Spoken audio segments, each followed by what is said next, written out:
¿Cómo describes a tus enemigos? ¿Qué palabras usas para referirte a los que no piensan como tú? Conversamos sobre las palabras deshumanizantes entre amigos.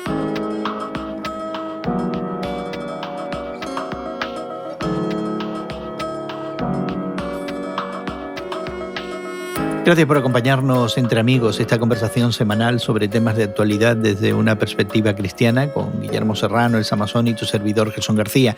Te invitamos a suscribirte a nuestra conversación en tu plataforma de podcast favorita y puedes encontrar mayor información en radiomoody.org sobre cómo suscribirte a nuestro podcast y acompañarnos regularmente. De nuevo, visítanos en radiomoody.org. Hoy conversamos sobre las palabras deshumanizantes y su labor destructiva en nuestra sociedad. Los comentarios de la doctora Brené Brown, profesora de la Escuela de Posgrado de Trabajo Social en la Universidad de Texas en Houston, fueron plasmados en su blog Deshumanizar siempre comienza con el lenguaje. Y eso nos motiva a conversar en el día de hoy de una creciente y destructiva tendencia en nuestra sociedad. La doctora Brown se pregunta en ese artículo si existe alguna línea que no debamos cruzar en la manera en la que nos referimos a otros. Y dice que sí, que la línea claramente marcada que jamás deberíamos cruzar es la del lenguaje deshumanizador. En términos generales, la deshumanización puede definirse como el proceso psicológico de demonizar al enemigo, haciéndolo parecer menos que humano y, por lo tanto, no merecedor de un trato humano. Cuando deshumanizamos a otros, nos excluimos de nuestra responsabilidad moral para con ellos. Por ejemplo, si mi vecino es de otra religión, pero mi lenguaje hacia él considera su humanidad, trato de dialogar con él e incluso escuchar sus ideas. Pero si mi vecino, por ser de otra religión, es calificado de hijo de Satanás, le quito su humanidad y puedo hacer con él cualquier violencia ante la que no tengo responsabilidad moral alguna. Si al sentirnos amenazados por una persona o grupos de personas en función de su identidad, ya sea ideológica, color de la piel, etnia, religión, género, edad, la describimos como menos humano o criminales o malvados, quedan naturalmente desprotegidos por nuestro código moral. Y el problema, Guillermo y Elsa, es que al parecer, en algún momento, todos hemos usado algún tipo de lenguaje deshumanizador.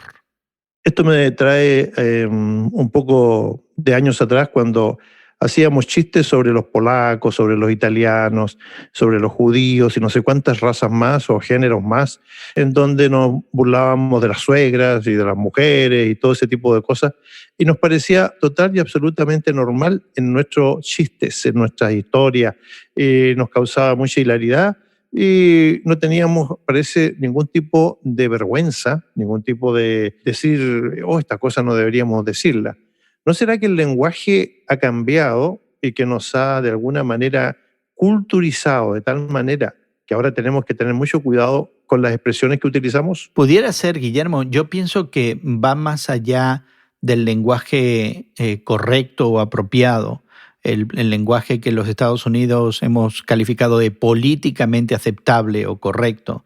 Creo que tiene que ver con el hecho de que ciertos grupos minoritarios pueden ser calificados de ratas o cucarachas, o que podemos referirnos al líder de la oposición de nuestro partido como un cerdo o un criminal, o ponerle otro adjetivo que realmente lo descalifica del género humano. Sí, empezamos a degradarlos, ¿no? Empezamos a degradar al que consideramos diferente a nosotros, al que no nos cae bien, al que no nos gusta, al que pensamos que puede de cierta manera representar una amenaza, ya sea con el poder que está adquiriendo, con su elevación social o tal vez con el número, con la cantidad de personas que no son como yo. Nos separamos moralmente de ese otro y justificamos de cierta manera actos de violencia en contra de ese otro que hemos demonizado, ¿no? La socióloga Brené Brown apunta de que en 100% de los casos se ha empezado con un lenguaje demonizante que separa a las comunidades unas de otras. Y quizás, Guillermo, el punto tuyo inicial muy válido en términos de que en el pasado nuestros chascarrillos, nuestros chistes, nuestras bromas, nos hemos reído de todo, desde la deformidad física, al impedimento del habla, a la etnia de una persona, el color de la piel o la pertenencia a cierta nación o a cierto grupo social. Y en este caso, lo que estamos viendo es esa deshumanización en palabras que no se usan de broma o que no son ocasión para el chiste o que no son ocasión para las anécdotas. El problema que yo tengo es que este tipo de comentario y este tipo de acción al que se nos quiere llevar y que nos quiere hacer sentir de alguna manera culpables o responsables, es siempre buscando qué es lo que nosotros tenemos que decir, como para no defendernos, pero como para autocriticarnos. Y la pregunta que tengo, ¿y qué de aquellos que usan este lenguaje, por ejemplo, ellos no tienen una responsabilidad también de decir, no, tenemos que parar aquí porque en realidad lo que estamos haciendo es deshumanizar a todo un país, por ejemplo? Uh-huh. Los que usan este lenguaje no tienen ninguna responsabilidad de comenzar a humanizar también su lenguaje. Así es la pregunta que yo tengo. Así es, y yo creo que en esta plataforma y en este grupo creo que estamos sentados gente que hemos estado justamente al otro lado del lenguaje deshumanizante. El lenguaje deshumanizante se ha usado en nuestra contra como una minoría étnica en los Estados Unidos y nos tenemos que sentir aludidos. Es decir, hemos sentido los efectos de ese lenguaje que otros han usado hacia nosotros. Pero ahora sí, en este caso y en esta situación en particular en Norteamérica, realmente ha sido usado por el poder, no solamente por individuos o personas comunes como tú, como yo, pero desde plataformas de poder con además intencionalidades mucho más siniestras. Y a mí lo que me llama la atención, para completar lo que ustedes están diciendo tan bien explicado, es que también habiendo otras personas en posiciones de poder con la influencia para poder contradecir a esos que están deshumanizando a otros grupos dentro de nuestras comunidades, se han quedado callados. Yo tengo una opinión distinta. Yo creo que nosotros podemos demandar un sentido de responsabilidad de nosotros mismos, pero también tenemos que poner el otro 50% en la responsabilidad que los otros tienen. Es decir, no puedo yo aceptar el que yo tenga que autoflagelarme y castigarme y sentirme que estoy haciendo un daño tremendo con mi lenguaje, con mis ideas, mientras el otro me mira y se soba las manos y dice, bueno, por lo menos logramos un 50%, porque así no funciona la sociedad.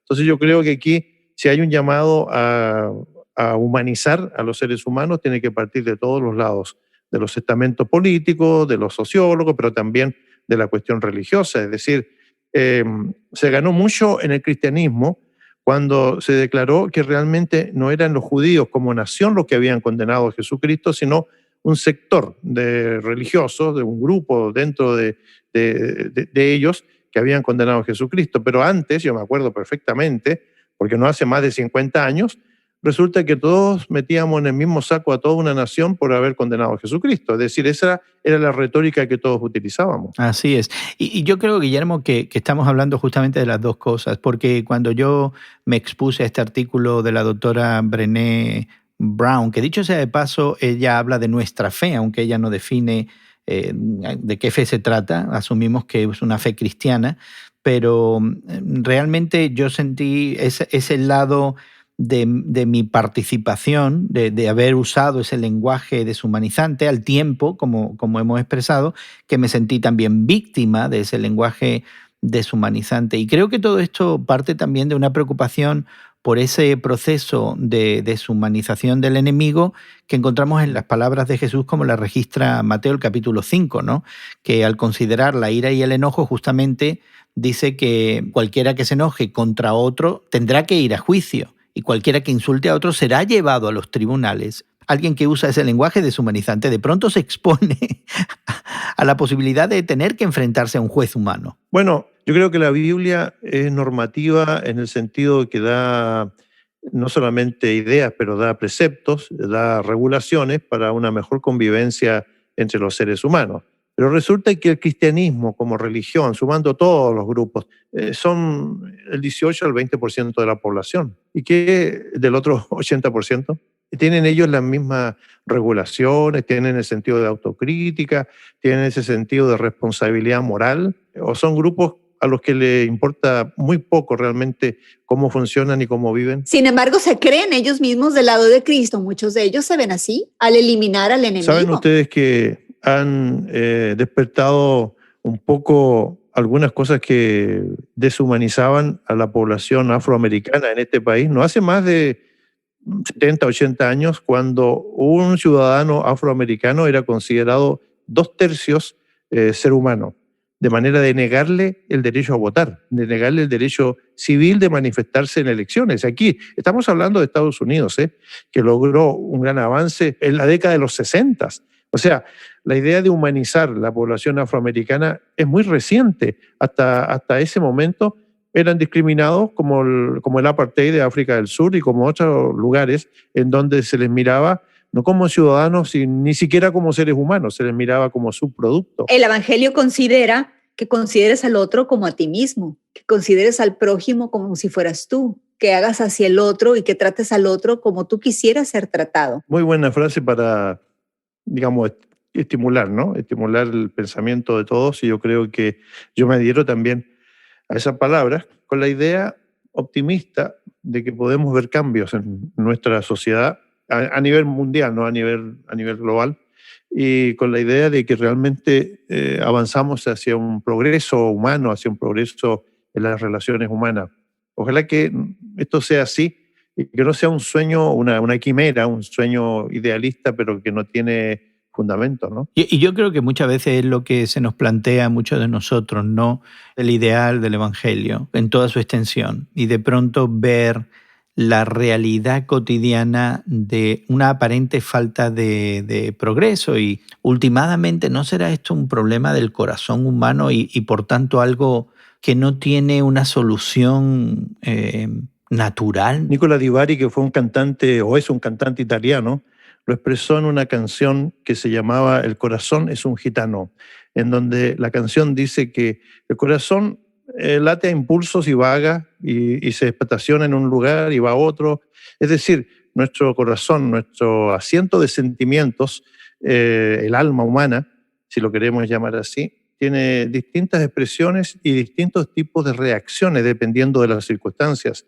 Así es que el punto está bien tomado. No será un problema de nuestro corazón, pero para que el corazón se regenere, para que el corazón comience a pensar distinto, se necesitan fuerzas externas. Pero ¿cuánta disponibilidad hay en el corazón humano para dejar que esta acción benefactora actúe? Esa es una pregunta válida, ¿no? Yo creo que tienes razón, Gerson, de que el lenguaje deshumanizante debe de ser también un problema del corazón, ¿no? Y yo creo que a nivel social, como lo apunta Brené Brown, es necesario rendir cuentas, es necesario hacer que estas personas que tienen un lenguaje irresponsable, deshumanizante, que causa el daño a otros, deben de ser llamados a tribunales que les digan, ¿no? Está mal lo que estás diciendo. Esto tiene consecuencias y las vas a sufrir.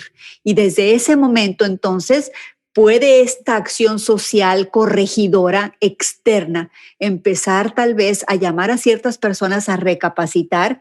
Yo creo que un problema, cuando es muy grande, debe ser atacado de diferentes ángulos, y yo creo que este es un caso de esos. Pues queremos animarte, querido amigo, querida amiga, que nos acompañas en esta conversación, a que nos des tu opinión, nos dejes saber cómo percibes tú todas estas cosas y comentes sobre este tema, particularmente del lenguaje deshumanizador. ¿Has sido víctima de él? ¿Quizás lo has usado para referirte a otros? Cuéntanos visitando nuestra página en internet, radiomoody.org, o también conectándote con nosotros en Twitter. En Twitter somos tus temas de hoy en Twitter.